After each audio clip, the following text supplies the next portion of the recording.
शुभ संध्या छात्रों। हिंदी सुलभ भारती कक्षा 6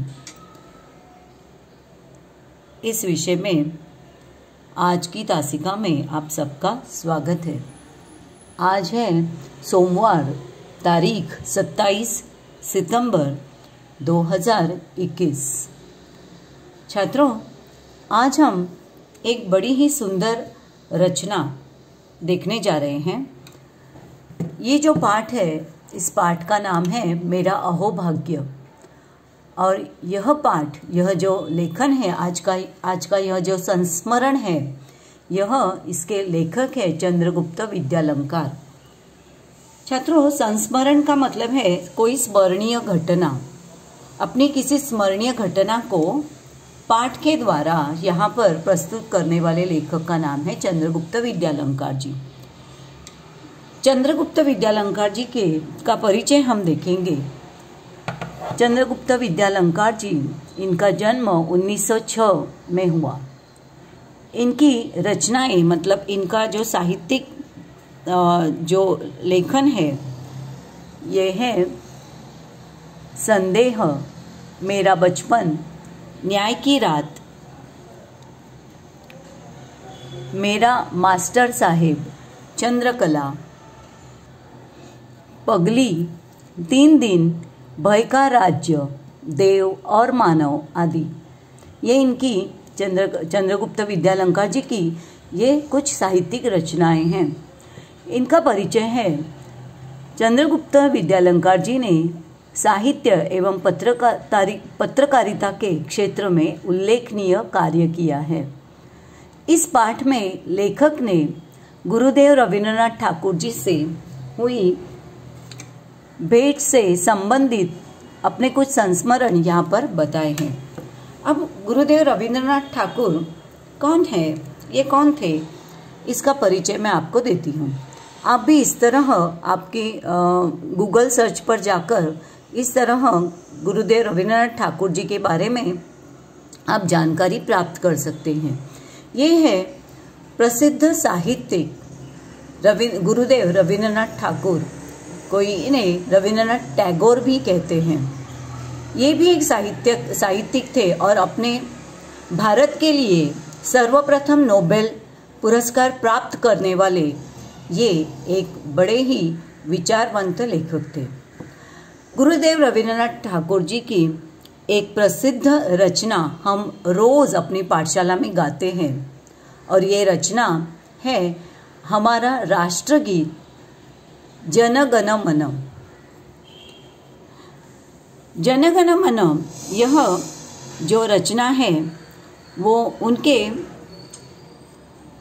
गीतांजलि, इस नोबेल पारितोषिक विजेता काव्य संग्रह से यह राष्ट्रगीत लिया गया है। यह है गुरुदेव रविन्द्रनाथ टैगोर या गुरुदेव रविन्द्रनाथ ठाकुर जी। ये उनके कुछ चित्र है जो हमें देखने को मिले। और अगर आप उनकी रचनाएं या उनके बारे में जानना चाहते हैं तो आप गूगल सर्च पर जाकर आप ये सर्च कर सकते हैं। तो इनके साथ कुछ पल बिताने का अवसर या उनके गुरुदेव रविन्द्रनाथ ठाकुर जी के साथ कुछ पल बिताने का सौभाग्य चंद्रगुप्त विद्यालंकार जी को प्राप्त हुआ था, और उसी का वर्णन या उसी की वही याद उन्होंने इस पाठ में हमें लिखकर हमारे लिए तैयार की है, और उसी का नाम है मेरा अहोभाग्य। तो अगर आप ज़्यादा जानकारी प्राप्त करना चाहते हैं गुरुदेव के बारे में तो आप गूगल सर्च पर जाकर उसे देख सकते हैं। अब इस पाठ की शुरुआत में हमें कुछ व्याकरण का भाग दिया है, उसके बारे में भी हम जाते जाते देखते हैं। नाम तुम्हारे, चित्र देखकर उचित सर्वनाम गोल भाग में, यहाँ जो गोल दिए हैं खाली गोल, इसमें लिखने हैं। सर्वनाम है तू, मैं, वह, यह, क्या, जैसा वैसा, अपने आप। अब यहाँ पर एक लड़का, इसका चित्र दिखाया गया है। तो यह जो बच्चा है वो अपने बारे में अगर कहता है तो इसमें से कौन सा सर्वनाम आप यहाँ पर लिखेंगे, इसके बारे में हमें हर चित्र को देखकर वो इसमें से उचित सर्वनाम हमें वहाँ पर लिखना है। कुछ ही दिन पहले हमने संज्ञा के बारे में पढ़ा था। सर्वनाम का मतलब क्या है? जो शब्द संज्ञा के जगह इस्तेमाल किया जाता है या बार बार संज्ञा का उपयोग किए करने के बजाय उस संज्ञा के बदले में जो शब्द वहां पर आता है उसे हम सर्वनाम कहते हैं। जैसे यह अमित है, सोचो अगर यह अमित है तो यह अपने बारे में क्या कहेगा, कौन सा सर्वनाम इस्तेमाल करेगा इसमें से? वह कहेगा मैं अमित हूं। तो यहां पर कौन सा सर्वनाम आएगा इसमें से, इस गोलाकार में? मैं अमित हूं। और यहां पर ये उसकी बहन से कहता है तू अमिता है, तू अमिता है। तो ये तू अमिता के बारे में या अमिता इस संज्ञा के बदले में आया हुआ सर्वनाम है तू, शब्द है तू, तो उसी को हम सर्वनाम कहते हैं। अब ये है एक फूलदान, सुंदर सा फूल है उसमें, ये पास से बताया गया है, नजदीक से बताया गया है, इसलिए हम यह कहेंगे यह फूलदान है। यहाँ पर कौन सा सर्वनाम आएगा? यह। अब ये एक बीज बताया गया है, बीज से अंकुरण हुआ है और उस अंकुर में से छोटा सा कोपल आया है। तो ये जो कोपल है वो अपने आप आया है, तो यहाँ पर हम कहेंगे बीज से अपने आप कोपल निकलता है। बीज से अपने आप कोपल निकलता है, तो अपने आप यह एक सर्वनाम हुआ। अब ये अमित जो है वो दूर से घर दिखा रहा है अपना, तो वो क्या कहेगा? दूर वाली चीज दिखाने के लिए हम सर्वनाम जो इस्तेमाल करेंगे वो है वह। अमित कहेगा वह मेरा घर है। यहाँ दो बच्चियां हैं और वो कुछ गाना सुन रही हैं, तो यहाँ होगा जैसा आप सोचेंगे वैसा आप पाएंगे, जैसा आप चाहेंगे वैसा आप सुनेंगे। तो यहाँ पर जो शब्द आएगा, सर्वनाम आएगा, वो है जैसा वैसा। अब अंतिम, ये बच्ची इसे अमित को पूछ रही है कुछ, तो वो क्या पूछ रही होगी? तुम्हारा नाम क्या है? तो यहाँ पर सर्वनाम आएगा क्या। तो आपको क्या करना है, यहाँ पर ये सर्वनाम किताब में ही लिखने हैं और उसके फोटो आपको भेजने हैं। उचित जगह पर उचित सर्वनाम का इस्तेमाल करेंगे। मैं, तू, यह, अपने आप, वह, जैसा वैसा, क्या, ये हुए सर्वनाम। अब हम पाठ की तरफ बढ़ते हैं। प्रस्तुत पाठ में क्या दिया गया है? तो इस पाठ में लेखक द्वारा गुरुदेव रविन्द्रनाथ ठाकुर के साथ बिताए कुछ समय का वर्णन है। लेखक को सौभाग्य से जिस कमरे में गुरुदेव रविन्द्रनाथ जी ठहरे थे उसी कमरे में ठहरने का अवसर प्राप्त हुआ, सौभाग्य प्राप्त हुआ। इसीलिए वो कहते हैं कि यह मेरा परम भाग्य है। अहोभाग्य मतलब परम भाग्य है कि मैं उसी जगह रुका हुआ था जहाँ पर गुरुदेव रहे थे कुछ समय के लिए, और वहीं उसी कमरे में उन्होंने गीतांजलि जैसे सर्वश्रेष्ठ काव्य संग्रह का निर्माण किया था, जिसे नोबेल पारितोषिक, नोबेल पुरस्कार प्राप्त हुआ था। तो वो जहां बैठकर उन्होंने नोबेल पारितोषिक प्राप्त गीतांजलि की रचना की थी। इस पाठ का मुख्य भाव जो है वो गुरुदेव रविन्द्रनाथ ठाकुर के जीवन, विचार एवं उनके कार्यों से छात्रों को परिचित कराना है। सज्जन व्यक्तियों के सान्निध्य एवं संपर्क में रहने से आम मनुष्य के विचारों में भी बदलाव, परिवर्तन आता है। ज्ञानी और विचारवंत व्यक्ति के द्वारा मिलने वाले ज्ञान रूपी अमृत को प्राप्त करना ही सज्जन व्यक्ति का पहला लक्षण होता है। मनुष्य अपने कर्मों, विचारों और व्यवहार से महान बनता है। तो इस पाठ के माध्यम से हमें यह सीख मिलती है कि गुरुदेव रविन्द्रनाथ ठाकुर ने पाठ के माध्यम से जो विचार हमारे सामने रखे हैं उन्हें हमें अपने पूरे जीवन में पूरी तरह से उतारना चाहिए।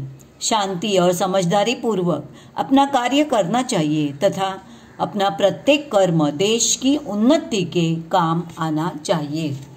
अब हम इस पाठ के बारे में हमने प्रस्तावना तो की, मतलब परिचय तो लिया। अब हम इस पाठ की तरफ बढ़ते हैं। फरवरी 1936 में मुझे शांति निकेतन जाना था। ये जो मुझे वगैरह जो सर्वनाम का इस्तेमाल किया गया है वो सर्वनाम चंद्रगुप्त विद्यालंकार जी ने अपने बारे में इस्तेमाल किए हुए हैं, क्योंकि ये पाठ उन्होंने लिखा है। तो यहाँ पर मुझे, मैं, ये जो सर्वनाम दिखते हैं तो उस जगह पर आप किसे देखेंगे? लेखक को देखेंगे। लेखक अपने बारे में लिखते हैं। फरवरी 1936 में मुझे शांति निकेतन जाना था। अब ये शांति निकेतन क्या है? शांति निकेतन, इसे अगर आप गूगल सर्च करेंगे तो आपको इसकी जानकारी प्राप्त होगी। शांति निकेतन पश्चिम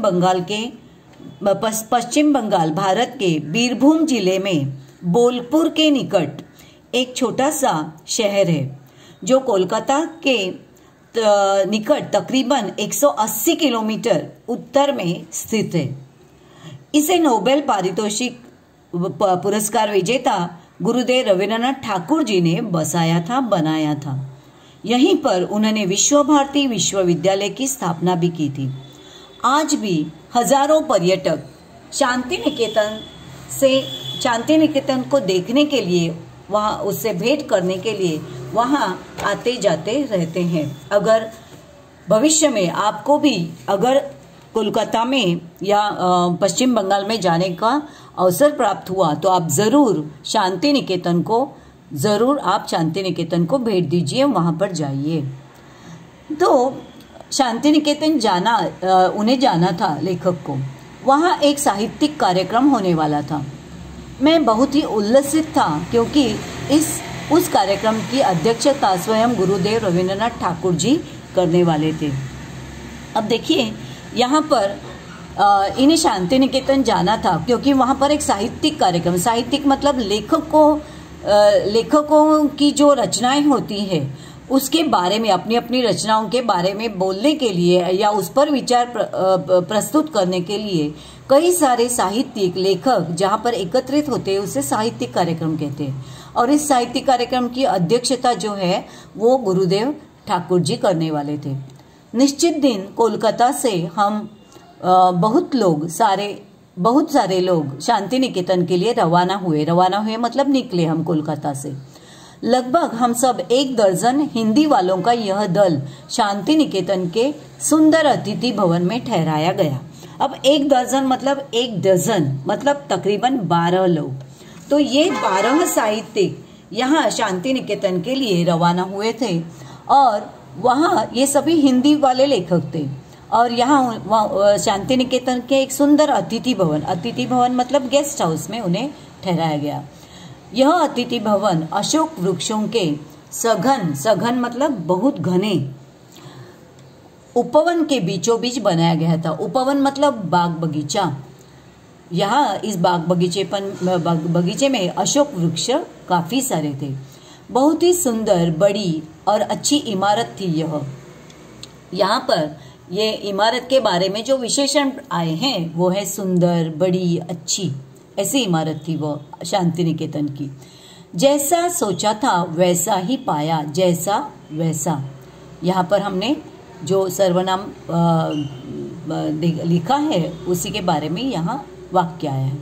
कमरे के बाहर एक विस्तृत बरामदा था। बरामदा मतलब कमरे के बाहर जो खुली जगह होती है, आजकल हम उसे कहते हैं आंगन या उसे हम गैलरी कहते हैं, बालकनी कहते हैं, उसे बरामदा कहते हैं। तो कमरे के बाहर एक विस्तृत मतलब बहुत ही बड़ा ऐसा बरामदा खाली जगह थी। बरामदे में खड़े होकर अगर बाहर देखा जाए तो सामने ही सघन बकुल वृक्ष दिखाई देते थे। बकुल एक बहुत ही सुंदर खुशबूदार ऐसे फूलों का वृक्ष होते हैं, छोटे छोटे वृक्ष होते हैं वो। उसे हिंदी में मौलसिरी भी कहते हैं। एक बहुत ही सुगंधित ऐसे फूलों का यह वृक्ष होता है। दूसरे दिन प्रातः काल ही हमें बताया गया कि गुरुदेव का स्वास्थ्य ठीक नहीं है। स्वास्थ्य मतलब तबीयत ठीक नहीं है। रविंद्रनाथ ठाकुर जी की तबीयत उस दिन ठीक नहीं थी, ऐसा उन्हें बताया गया। अतः कार्यक्रम की बैठक में वे नहीं आ पाएंगे।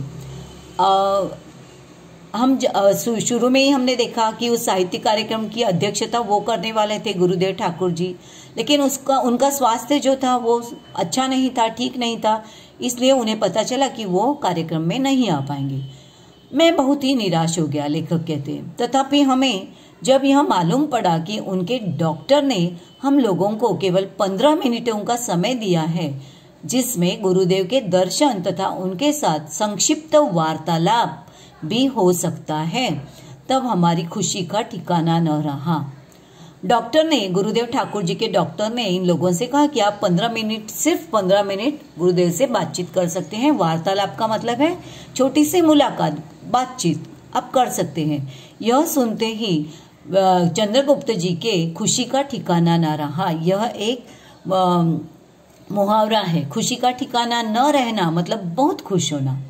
तो हम बेसब्री से, मतलब बड़ी ही आतुरता से हम उस क्षण का इंतजार करने लगे, राह देखने लगे कि कब हम गुरुदेव से बातचीत कर सकेंगे।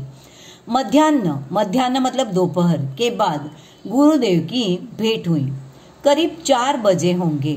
गुरुदेव की धारणा थी कि कुछ 2-3 आदमी ही होंगे, पर जब उन्होंने हम 14 जनों को देखा तो मजाक में उन्होंने कहा, अब मेरी क्षमता दरबार लगाने की नहीं रही, इस मकान में जगह की भी कमी है। फिर हम सबको गुरुदेव से परिचय कराया गया। बाद में वार्तालाप शुरू हुआ। तो शाम 4 बजे मतलब मध्याह्न के समय गुरुदेव उनसे मिलने आए बरामदे में। लेकिन गुरुदेव जी को लगा था कि 2-3 लोग ही होंगे। लेकिन उन्होंने जब 14 साहित्यकारों को वहां देखा तो गुरुदेव ने मजाक में कहा कि अरे अब मेरी तबीयत इतनी अच्छी नहीं है कि मैं दरबार लगाऊं। दरबार मतलब बहुत सारे लोग थे ना, इसलिए उन्होंने इतने लोगों को देखकर उन्होंने हंसी मजाक में कहा कि ये तो दरबार लग गया। मुझे लगा था 2-3 लोग आएंगे मिलने, और इस मकान की इतनी क्षमता भी नहीं है कि इतने सारे लोग यहाँ पर बैठ सकें। लेकिन फिर छोटी बातचीत की शुरुआत हुई, वार्तालाप शुरू हुआ। चर्चा के दौरान गुरुदेव ने कहा, अब से 50 बरस पहले जब मैंने कहानियां लिखना शुरू किया था तो इस क्षेत्र में एकाध ही आदमी था। मेरी प्रारंभिक कहानियों में ग्रामीण जीवन के संसर्ग का ही वर्णन है। उसके पहले इस तरह की कोई चीज बांग्ला भाषा में नहीं थी।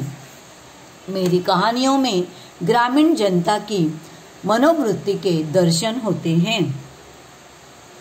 होते थे।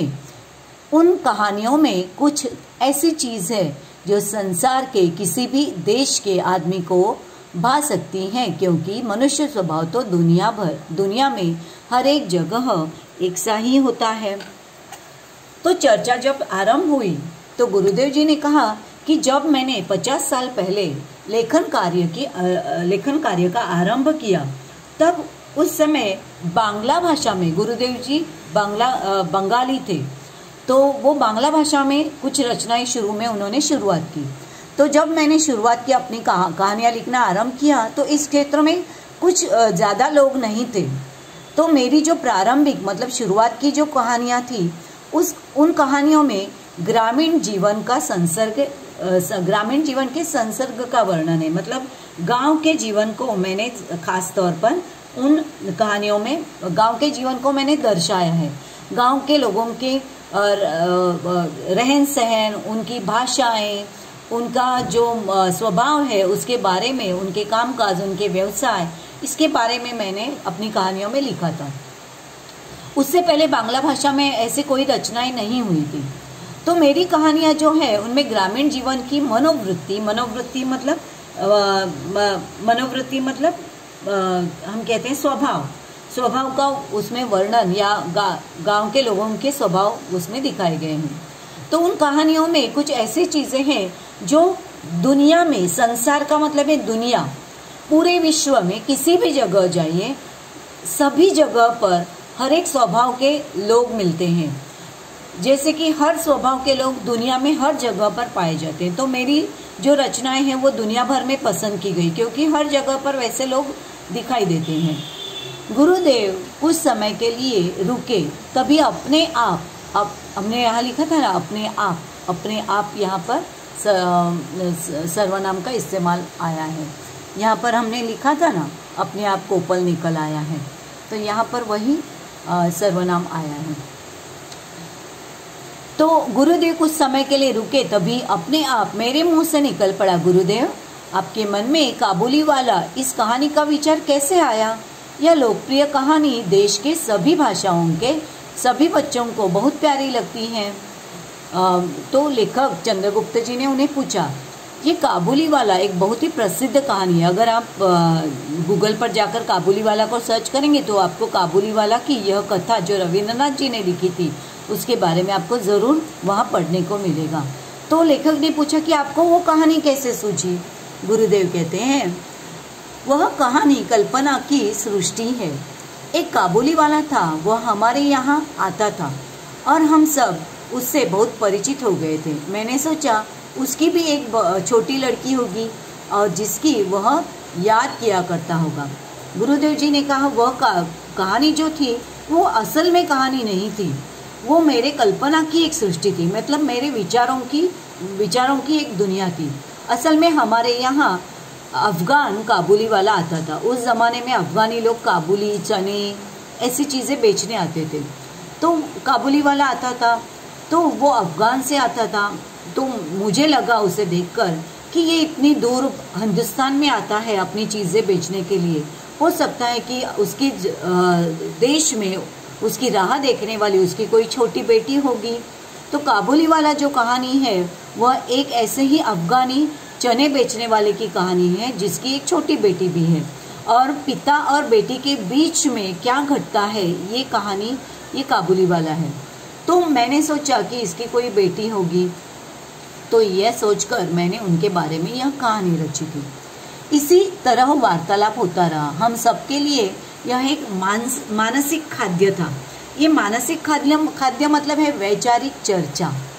हाँ, ये वार्तालाप होती रही और ये वार्तालाप एक हम सबके लिए एक वैचारिक चर्चा थी। एक दूसरे के विचारों को समझने, अपने विचारों को दूसरों तक पहुंचाने का यह एक जरिया था। आश्चर्य की बात यह कि 15 मिनट के बजाय 40 मिनट हो चुके थे। डॉक्टर ने सिर्फ 15 मिनट का समय दिया था, लेकिन 40 मिनट हो चुके थे।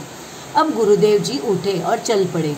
जाते जाते उन्होंने कहा, जब मैं ऐसे किसी वार्तालाप के लिए समय देता हूँ तब मेरी वह बात सचमुच ठीक न मानिएगा, क्योंकि मुझे स्वयं लोगों से बातचीत करने में बड़ा आनंद आता है। गुरुदेव कहते हैं, असल में मेरे डॉक्टर ने और मैंने आपको 15 मिनट दिए थे, लेकिन अगर जब ऐसा कोई बातचीत हो तो आप ये 15 मिनट सचमुच ना समझना, क्योंकि मुझे लोगों से बात करना बड़ा अच्छा लगता है और बातचीत करते करते कब आधा घंटा पूरा घंटा बीत जाता है ये मुझे ही पता नहीं चलता। इससे हमें पता चलता है कि गुरुदेव जी को लोगों से बातचीत करने में बड़ा आनंद आता था, मिलने में बड़ा आनंद आता था। हम सब ने गुरुदेव को धन्यवाद दिया और विदा ली मतलब उनसे हम उनसे बातचीत करके हम चल पड़े। मैं अतिथि गृह के मेरे कमरे में वापस आया। गुरुदेव के साथ हुए वार्तालाप से मुझे एक असाधारण उल्लास की अनुभूति हो रही थी। उल्लास का मतलब है आनंद, उल्लास मतलब आनंद। मैं बड़ा ही आनंदित था। पर जब मुझे पता चला कि जिस कमरे में मुझे ठहराया गया था उसी कमरे में स्वयं गुरुदेव काफ़ी समय तक रह चुके थे। देखिए, गुरुदेव जी से मिलने के बाद लेखक विद्यालंकार जी जो है वो अपने कमरे में आए अतिथि गृह के। तो वहाँ आने के बाद लेखक को एक बड़ी ही असाधारण असामान्य उल्लास आनंद का अनुभव हो रहा था, क्योंकि ये आनंद जो था वो गुरुदेव जी से मिलने का आनंद था। आज इतनी एक महान हस्ती से मैं मिलकर आया हूँ जो हमारे देश के लिए प्रथम नोबेल पुरस्कार जिन्होंने हमें लाकर दिया था, पहले भारतीय व्यक्ति। तो इतनी महान व्यक्ति को आज मैं मिल पाया हूँ, इसका वह आनंद था और उस आनंद को मैं आज अनुभव कर रहा था। और अपने कमरे में आने के बाद मुझे पता चला कि मैं उसी कमरे में ठहरा हूँ जहाँ पर काफ़ी समय तक गुरुदेव जी भी उस कमरे में रह चुके थे। तो मेरा आनंद दुगुनित हो गया। तो मेरी खुशियों का ठिकाना न रहा जब लेखक को पता चला कि मैं उसी कमरे में ठहरा हूँ जहाँ पर कई दिनों तक गुरुदेव जी रह चुके हैं, काफ़ी समय तक, और मैं उसी कमरे में रहने के लिए मुझे अवसर प्राप्त हुआ है। तो उन्हें बड़ा ही बड़ी खुशी हुई, बड़ा ही आनंद हुआ। उन्हें वो अपना अहोभाग्य लगा। वो कहते हैं लेखक, ओहो, मुझे तो यह भी बताया गया कि गुरुदेव ने गीतांजलि का अधिकांश भाग इसी कमरे के बरामदे में बैठकर लिखा था। जब लेखक ने यह भी सुना कि गीतांजलि, जिसके कारण उन्हें नोबेल पारितोषिक मिला था रविंद्रनाथ ठाकुर जी को, उस गीतांजलि का ज़्यादातर जो भाग है, वो जो लेखन है, वो इसी कमरे के बरामदे में बैठकर गुरुदेव जी ने किया था। तो ये सुनकर लेखक के खुशियों का ठिकाना न रहा। उन्हें अपना यह सौभाग्य लगने लगा। मैं सचमुच भाव विभोर हो उठा। क्या यह सच है? मेरा अहोभाग्य था कि मैं उसी कमरे में ठहरा था जिसमें नोबेल पुरस्कार प्राप्त गीतांजलि रची गई थी। यह है गुरुदेव ठाकुर जी और ये उन्हें मिलने आए, ये है साहित्यिक, और उनसे ये वार्तालाप कर रहे हैं। और ये लोग बड़े ही भाव विभोर होकर गुरुदेव ठाकुर जी की बातचीत सुन रहे हैं। तो ये उसी वार्तालाप का चित्र है। अब इसके बाद हम भाग करेंगे मैंने समझा। इस पाठ के बारे में आपने जो कुछ समझा है वो आपको 2-3 पंक्तियों में लिखना है अपनी कॉपी में। उसके बाद आप शब्द वाटिका लिखेंगे, क्योंकि शब्द वाटिका में जो शब्द यहाँ आए हैं, उनके अर्थ आए हैं, वो हमें परीक्षा में भी पूछे जाते हैं। जैसे संस्मरण का मतलब है स्मरणीय घटना, उल्लसित मतलब आनंद, दल समूह, सृष्टि यानी कि संसार दुनिया, अनुभूति मतलब स्व अनुभव, बकुल मतलब मौल सिरी, मानसिक खाद्य का मतलब है वैचारिक चर्चा, मध्याह्न का मतलब है दोपहर, वार्तालाप का मतलब है बातचीत, संसर्ग का मतलब है संगति, सघन का मतलब है घना, और उपवन का मतलब है उद्यान बाग। उसके बाद आपको भाषा की ओर यह जो व्याकरण का भाग है वो आपको करना है। इसमें बिल्कुल आप इसी तरह रकाने बनाएंगे और इसमें आप व्याकरण का बहुत ही आसान सा भाग करेंगे। निम्नलिखित शब्दों के लिंग और वचन बदल कर लिखो। ये खाना जो है वो स्त्रीलिंगी शब्दों का है, ये खाना जो है वो पुल्लिंगी शब्दों का है। पहले और स्त्रीलिंगी शब्दों के एक वचन रूप क्या होते हैं, बहुवचन रूप क्या होते हैं, ये हमें लिखना है। पुल्लिंगी शब्दों में एक वचन रूप क्या होते हैं, बहुवचन रूप क्या होते हैं, ये हमें लिखने हैं। जैसे कि स्त्रीलिंगी शब्द है भैंस, जो दूध देती है उसे हम भैंस कहते हैं। तो ये उसका एक वचनी रूप है, स्त्रीलिंगी रूप है। तो उसका पुल्लिंगी रूप क्या होगा? जो दूध नहीं देता है लेकिन खेती के काम आता है, हल चलाने के काम आता है। तो भैंस का पुल्लिंग शब्द है भैंसा, भैंस भैंसा। जैसे हम कहते हैं मराठी में म्हस आणि रेडा, तर हे त्याचं एकवचनी रूप झालं। हे स्त्रीलिंगी रूप भैंस आणि हे पुल्लिंगी रूप है। अब इस भैंस का बहुवचनी रूप होता है भैंसे, और भैंसा का पुल्लिंगी रूप बहुवचन रूप होता है भैंसे। लेकिन इनमें एक अंतर है, एक फर्क है। भैंसे इस शब्द पर से के ऊपर अनुस्वार है, और पुल्लिंगी शब्द में जब बहुवचन बनाया गया भैंसे तो इस पर अनुस्वार नहीं आता। यही फर्क है। जब स्त्रीलिंगी शब्द का कोई बहुवचन एकारांती बनता है, स्त्रीलिंगी शब्द का बहुवचन एकारांती बनता है, तब उस पर अनुस्वार आता है। लेकिन पुल्लिंगी शब्द का बहुवचन रूप जब एकारांती आता है तब उस पर कोई भी अनुस्वार नहीं चढ़ता। ये बात आप अच्छी तरह से ध्यान में रखिए। अब यहाँ पर दिया है बिलाव। मतलब बोका, मराठीत आपण बोका म्हणतो। तो बिल्ली का पुल्लिंग होता है बिलाव और उसका स्त्रीलिंगी रूप क्या होगा? बिल्ली, बिलाव, बिल्ली। अब बिल्ली यह स्त्रीलिंगी रूप है तो इसका बहुवचन होगा बिल्लियां, बिल्लियां। और बिलाव का बहुवचन रूप होगा बिल्ले या बिलाव भी कहते हैं, वही रूप रहता है, या बिल्ले भी कहा जाता है। घोड़ी, यदि स्त्रीलिंगी एकवचनी शब्द है घोड़ी, तो पुल्लिंगी एकवचनी शब्द क्या होगा? घोड़ी का पुल्लिंग होगा घोड़ा, घोड़ी का बहुवचन घोड़ियां। इसमें एक बदल ये होगा कि घोड़ियां लिखते वक्त दीर्घ जो मात्रा है, दीर्घ इकारांती मात्रा, वो ह्रस्व इकारांती मात्रा में बदल जाएगी। मतलब घोड़ी का घोड़ियां लिखते वक्त जो डी जो है वो पहली वेलांटी में बदल जाएगा, मतलब ह्रस्व इकारांती रूप होगा उसमें, और या उसमें लगेगा और उस पर चंद्र बिंदी लगेगी। अब घोड़ा का पुल्लिंग, घोड़ा पुल्लिंग शब्द है, उसका बहुवचन बनते वक्त उसमें लगेगा घोड़े। इस पर डे के ऊपर कोई अनुस्वार नहीं लगेगा क्योंकि पुल्लिंग शब्द इकारांती रूप पर कोई अनुस्वार नहीं चढ़ता। अब यहाँ पर दिया है नाग, नाग इसका स्त्रीलिंगी रूप होगा नागिन। नाग बहुवचन में लिखा है, इसका एक वचन होगा नाग, नाग। पुल्लिंग है तो नाग ही होगा, लेकिन नाग का स्त्रीलिंग होगा नागिन। और यहाँ पर नागिन का बहुवचन रूप होगा नागिने। क्या होगा? नागिने। और यहाँ नागिने एकारांती रूप है, इसलिए ने के ऊपर अनुस्वार आएगा। नाग एक वचन और बहुवचन दोनों रूप एक जैसे ही है। यहाँ पर दिया है चूहिया, चूहिया, चूहिया का चूहिया यह स्त्रीलिंगी रूप है। चूहिया का एक वचन रूप होगा चूहिया, जिस पर चंद्रबिंदी नहीं चढ़ेगा, सिर्फ चूहिया शब्द होगा और बहुवचन लिखते वक्त उसका नाक से उच्चारण होगा, तो इसे हम कहेंगे चूहिया। तो चूहिया का पुल्लिंग रूप एक वचन होगा चूहा, पुल्लिंग रूप होगा चूहा, और उसका बहुवचन होगा चूहे। लेकिन चूहे के ऊपर कोई हे के ऊपर अनुस्वार नहीं आएगा। तो इस तरह हमें आज क्या क्या अभ्यास करना है?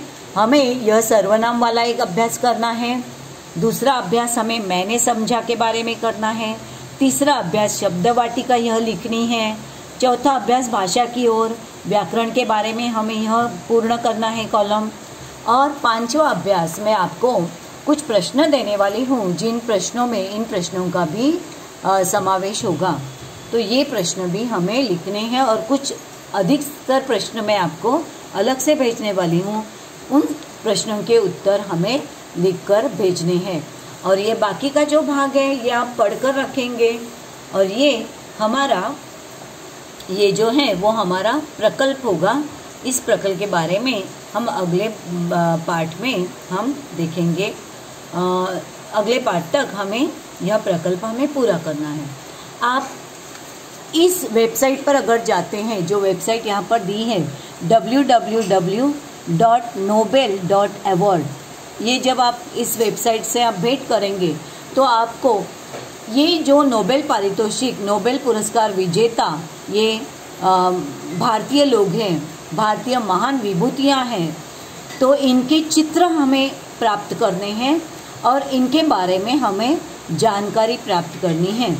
यहाँ पर हमें गुरुदेव रविंद्रनाथ टैगोर जी का चित्र प्राप्त करना है, सर चंद्रशेखर वेंकट रमन जी का चित्र हमें प्राप्त करना है, डॉक्टर हरगोविंद खुराना का चित्र हमें प्राप्त करना है, मदर टेरेसा जी का चित्र हमें प्राप्त करना है, सुब्रमण्यम चंद्रशेखर जी का चित्र हमें पाना है, अमर्त्य कुमार सेन जी का चित्र हमें पाना है, वेंकट रमन रामकृष्ण जी का चित्र हमें प्राप्त करना है, और यहाँ पर कैलाश सत्यार्थी जी का चित्र हमें प्राप्त करना है। ये आठों विभूतियाँ भारत की वो महान विभूतियाँ हैं जो नोबेल पुरस्कार प्राप्त विजेता है, जिन्होंने दुनिया का सर्वोच्च पुरस्कार नोबेल पुरस्कार जिन्होंने प्राप्त किया है। और इनके चित्र और इनकी जानकारी आपको इस वेबसाइट पर जाकर मिलेगी। तो आपको अगले पार्ट तक आपको ये प्रोजेक्ट जो है वो अपनी कॉपी में ही पूर्ण करना है। आप कॉपी में ही अपने ये चित्र चिपकाएंगे और हर एक के बारे में एक छोटी थोड़ी बहुत जानकारी जो है, जैसे कि उनका जन्म, उनकी शिक्षा और उन्होंने लिखी हुई कलाकृति, ये उन्होंने लिखा हुआ जो साहित्य जो है उसके बारे में आपको लिखना है, या उन्होंने किया हुआ कार्य जो है उसके बारे में आपको लिखना है।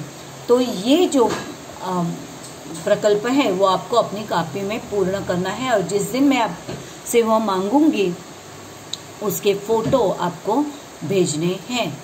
तो अब हम यहीं पर रुकते हैं। तो आशा है आप इस पाठ को अच्छी तरह से समझ गए होंगे, और गुरुदेव ठाकुर जी के बारे में आप जानकारी गूगल पर जाकर आप उसे ढूंढ सकते हैं, सर्च कर सकते हैं और उनके बारे में जानकारी अधिकतर प्राप्त कर सकते हैं। तो पढ़ते रहिए, घर पर रहिए, सुरक्षित रहिए। धन्यवाद।